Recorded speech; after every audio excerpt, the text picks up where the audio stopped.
Terima kasih moderator. Saya akan mulai dengan satu perilaku yang manipulatif dari pemerintahan. Itu didasarkan atas, dan ini ada kontribusi dari DPR, itu ya posisinya.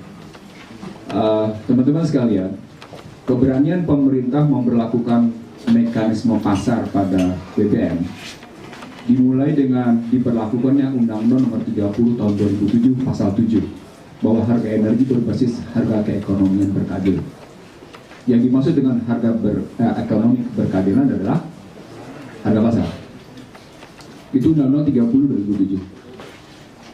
Sementara Mahkamah Konstitusi pada 15 Januari 2005 Pasal 28 ayat 2 menyatakan dalam amar putusan dalam soal migas tidak boleh diberlakukan mekanisme pasar. Maka Mahkamah Konstitusi memutuskan pasal 28 ayat 2 menjadi harga migas ditetapkan oleh pemerintah. Yang dimaksud dengan ditetapkan oleh pemerintah adalah tunduk pada konstitusi, tidak tunduk pada mekanisme pasar.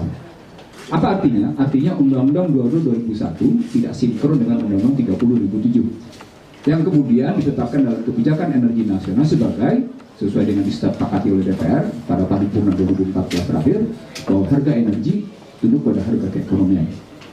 Maka pemerintah memanfaatkan situasi tidak sinkronnya undang-undang ini.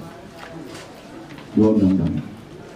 Yang kedua, pemerintah memanipulasi pengertian subsidi dari subsidi barang ke subsidi orang. Kalau Anda bicara subsidi barang dengan merujuk pada konstitusi pasal 33, mulai dari ayat 1 dan pasal 3, saya tidak boleh sebutkan satu persatu, dia tidak boleh digeser dalam persoalan subsidi barang orang. Kenapa? Karena subsidi energi tetap hajat hidup orang banyak. Tidak berarti Anda kemudian memberlakukan pergeseran subsidi ke orang, maka energi tidak menjadi hajat hidup orang banyak. Tidak. Dia tetap menjadi hajat hidup orang banyak.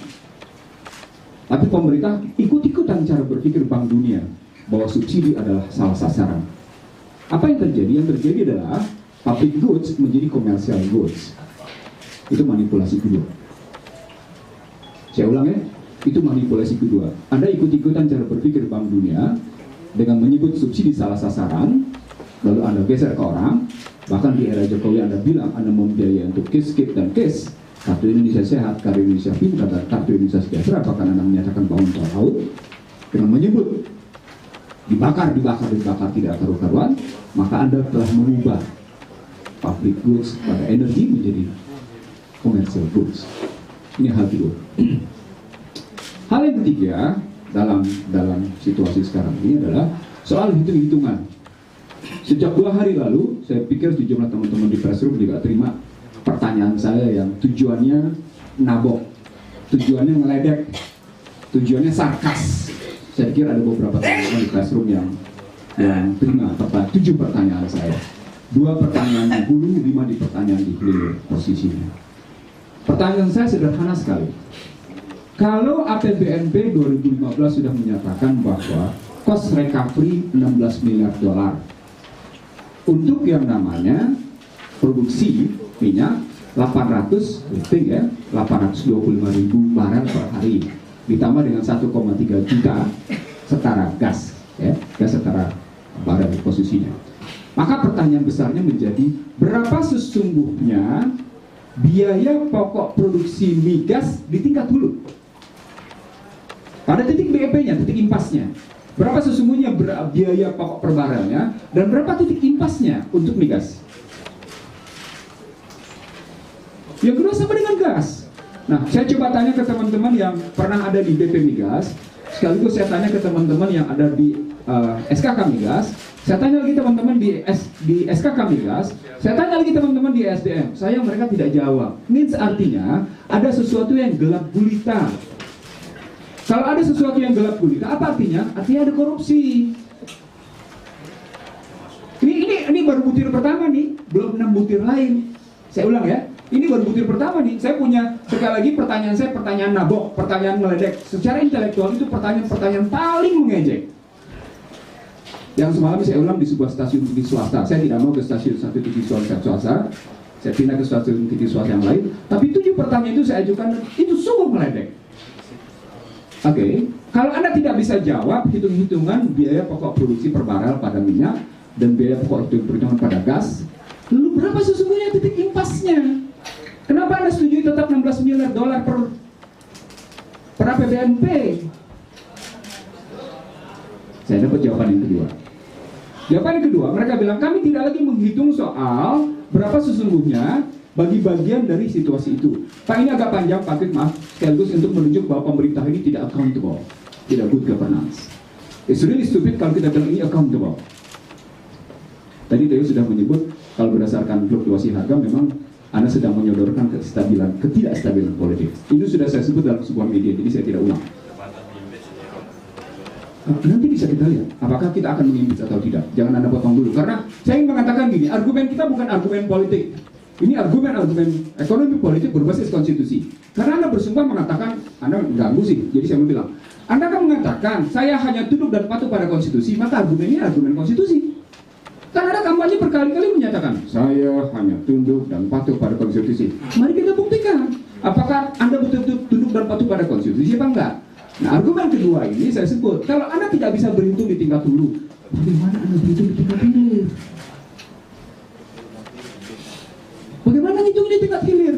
Lalu Anda bilang, oh iya, harga di Thailand kayak gini, harga di Australia kayak gini, harga di Malaysia kayak gini, ada banding-banding. Saya sejak yang namanya, nih saksi hidupnya ada beberapa teman nih, antara lain Effendi Simbolon. Seorang yang mengaku mengajar 25 tahun di ITB. Dalam sebuah debat di Metro TV 12 Maret 2012. Pertanyaan saya sederhana, berapa sesungguhnya biaya bapak produksi sih?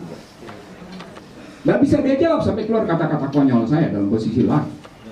Kalau Anda tidak bisa jawab pada end user price, maka pertanyaan besar menjadi berapa Anda korup di hulu, berapa Anda korup di hilir. Lalu Pertamina bilang, oke, kami tidak lagi menghitung yang ada di kilang, kami menghitung semuanya yang diimpor. Oke, jadi apa dasarnya? Permen SDM. Ini saya bacain sama Anda ya. Bentar ya, saya bacain sama Anda. Dan ini pun lagi-lagi membuktikan kekonyolan pada cara berhitung, di mana mereka bukan lagi hanya Permen 4 2015, Permen SDM 2015. Hitung-hitungannya adalah berdasarkan permen ini. Hitung-hitungannya adalah kursnya 13.000. Oke. Kalau kurs 13.000, maka dia harus ditambah lagi dengan distribusi 2%, pajak pertambahan nilai 10%, pajak bahan bakar kendaraan 10%. Jadi total penambahan menjadi 22%. Nah, pada perhitungan harga ICP $58, bukan 60 ya. Bukan 60. Masih di bawah nih, masih harga internasional 58 dengan kurs 13.000, harganya per liter tanpa pajak Rp4.743. Ditambah dengan pajak-pajak lain-lain, ujung-ujungnya menjadi 5.788. Itu yang saya bilang, sesungguhnya dengan harga bergerak antara 50 sampai dengan 60, harga premium real octane number 88 bergerak antara 4.750 sampai dengan 5.750. Itu bergeraknya di wilayah itu. Itu cara-cara berpikir. Soal itu saya harus mengatakan pada Anda, ini totally import.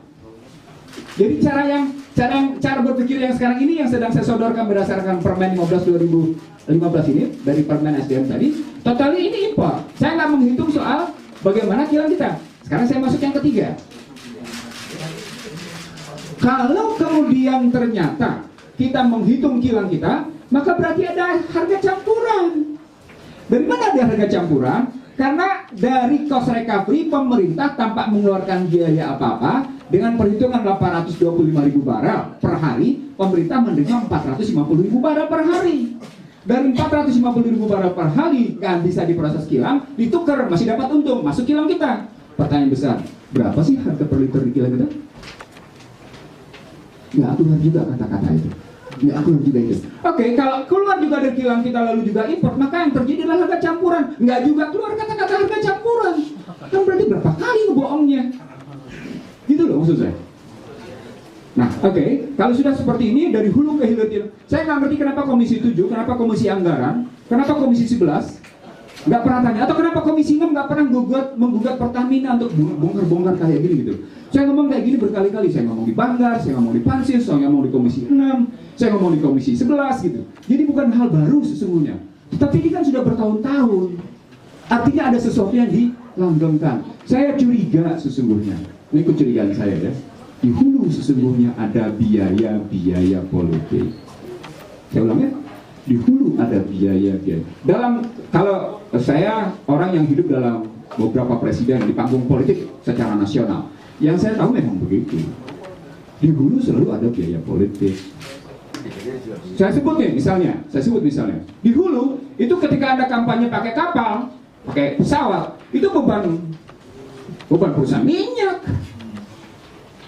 Bukan perusahaan minyak. Pakai kapal nih terbang, pakai helikopter, pakai pesawat ini, bukan perusahaan minyak. Sekarang saya tanya sama Anda, itu kemarin pakai kapal nggak? Pakai pesawat nggak? Oke, kalau Anda pakai pesawat, 26 Maret kemarin, saya ulang ya, 26 Maret kemarin, New York Times mengeluarkan satu editorial. Isinya adalah how the company buy the elections. Ngerti maksudnya? Bagaimana perusahaan-perusahaan di Amerika membeli pemilihan umum. Kalau di Amerika mereka sudah bicara tentang 2012 kemarin 6,5 miliar perusahaan-perusahaan itu membeli kampanye. 2016 mereka bilang perkirakan mereka akan membeli pemilu 2016 ini 8 miliar dolar. Jadi 6,5 tambah dengan 1,5 menjadi sekitar 8. Pertanyaan besar. Berapa mereka beli kampanye pilpres di Indonesia? Wong di negerinya saja mereka sudah kayak gitu. Ada lagi pengakuan dari Amerika bahwa mereka mengeluarkan biaya lebih sekian, terbuka mereka. Saya ingin mengatakan pada Bapak Ibu sekalian. Di Amerika model-model begini dipertanggungjawabkan secara terbuka. Anda ngikut model Amerika kan? Lalu kenapa kemudian Anda tidak terbuka? Pada konstruksi pembentukan end user price, harga akhir pemakai, Amerika itu terbuka pada 8 lapis. Ini crude, ini banking fee, ini refinery, ini marketing, ini distribusi, ini pajak negara bagian, ini pajak negara federal, sampai ujung ini buka. Kok Anda nggak terbuka? Katanya Anda nih. Jadi buat apa Anda bersumpah atas nama kejujuran kalau faktanya Anda tidak jujur? Itu persoalan besarnya gitu. Kalau dalam konstruksi migas. Nah sekarang saya terusin ke cerita tentang bagaimana tidak stabilnya harga ini berdampak pada politik. Bapak Ibu sekalian, saya kemarin diundang di sebuah instansi yang menyiapkan diri menghadapi KTT Asia di Jakarta dan Bandung. Pertanyaan mereka sama seperti pertanyaan banyak wartawan. Apakah situasi sekarang akan masuk ke situasi seperti 98? Saya jawab dalam 2 tesis. Tesis yang pertama, karena konteks sosial politik Anda kanalisasi dan Anda perlakukan dengan cara preman, tidak terjadi. Saya ulang ya, saya ulang. Konteks sosial politiknya ketika Anda kanalisasi, maka akan tidak terjadi situasi 98. Tetapi, ada tetapinya, ketika Anda terus-menerus membiarkan tidak stabilnya harga-harga, dimulai dari tidak stabilnya nilai tukar, seperti yang saya sebut di media, berbagai media, dan kemudian Theo tadi ulang, lalu kemudian juga saya sebut kemudian berdampak pada harga migas, lalu berikutnya harga-harga lain, maka dalam teori itu ketidakstabilan politik sama dengan ketidakstabilan sosial sama dengan ketidakstabilan politik. Ketemu ketidakstabilan ekonomi, ketidakstabilan sosial, ketidakstabilan politik. Dalam bahasa yang lain, kabinet kerja yang katanya revolusi mental itu, ulang ya, Anda tulis baik-baik. No, konkret, karena revolusi mentalnya Soekarno nggak begitu, gitu ya. Kabinet kerja yang katanya revolusi mental itu sesungguhnya sedang menyulut kerusuhan politik. Ya, benar. Ini bukan soal gini apa enggak, punya daya tahan apa enggak? Anda punya antisipasi apa enggak menghadapi kerusuhan politik yang akan terjadi yang sudah muncul? Anda bisa lihat mahasiswa sudah membakar gambar Joko Widodo, sudah gambar Yusuf Kala kok. Mahasiswa sudah mengajukan gugatan. Mahasiswa sudah menunjukkan ke tingkat kepentingan. Saya kira ada satu kelompok masyarakat di Indonesia yang sebelum ini belum terbayar. Dalam bahasa saya, belum terkooptasi.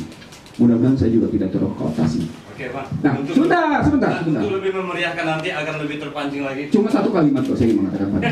Nggak usah cepat-cepat. Dan daripada cepat-cepat juga kemudian untuk membuat mereka lebih terpancing nanti kita, Bang. Saya ingin mengatakan pada Anda, dalam situasi mahasiswa tidak terkooptasi dan tingkat kekritisan media juga terganggu, media juga terganggu, maka sesungguhnya terpulang pada satu hal. Anda mau ikut-ikutan membeludaknya gelombang ini ke seluruh Indonesia, dalam cara yang sama sekali tidak terkendali, karena TNI berada di belakang polisi, di tengah yang namanya polisi juga tidak percaya diri. Terima kasih.